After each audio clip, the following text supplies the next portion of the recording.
Dr. Michael Kale graduated Palmer College of Chiropractic in March of 1964.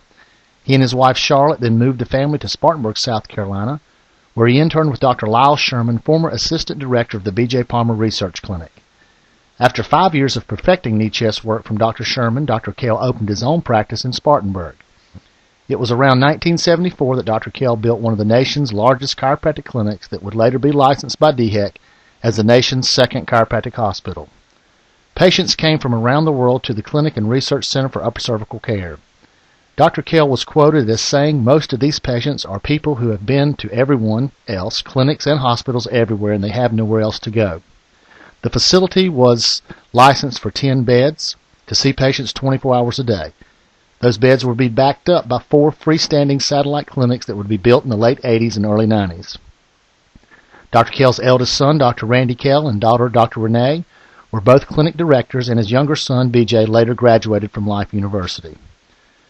During this time, Dr. Kale was also very involved in the politics of chiropractic in the state of South Carolina. Dr. Kale was president of the South Carolina Chiropractic Association and Chiropractic Board of Examiners. He made a major impact on his state where he was active both professionally and civically. Seeing a need for upper cervical knee chest instruments and tables, Dr. Kale purchased Murdoch Engineering, an instrument company in California, and rebuilt the B.J. Palmer knee chest tables. He also designed the Kale torque and toggle board, a training device to help students master the torque of the knee chest adjustment. He also formed a foundation and reproduced a bust of Dr. Palmer to raise funds for reprinting the B.J. Palmer books, which he had put in many libraries across the United States to increase the awareness of upper cervical chiropractic. Dr. Kale was well known for carrying and teaching out of his Chiropractic Bible, Volume 18 by Dr. B.J. Palmer.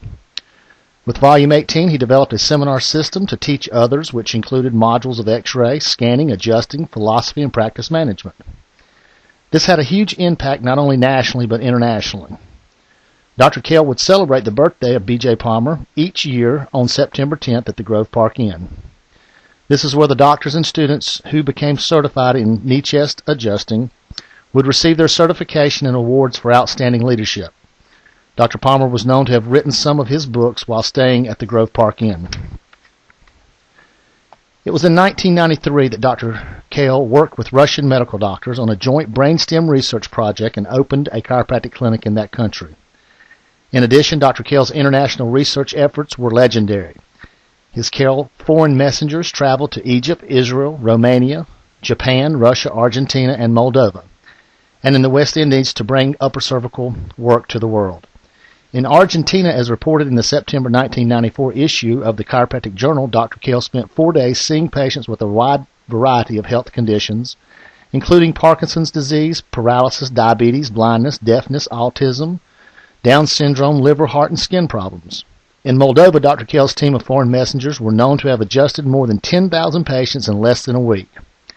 His claim to fame would be that he saved knee-chest upper cervical work from becoming a lost art in chiropractic. Dr. Kale was also a wonderful family man. He was a pilot who loved to fly his plane, and with the love for the water, he became a licensed scuba diver. Dr. Kale came from humble beginnings, but with the principle of upper cervical chiropractic, built himself a castle and became the king of his own domain. His passion remains alive in others today, as evidenced by this evolution.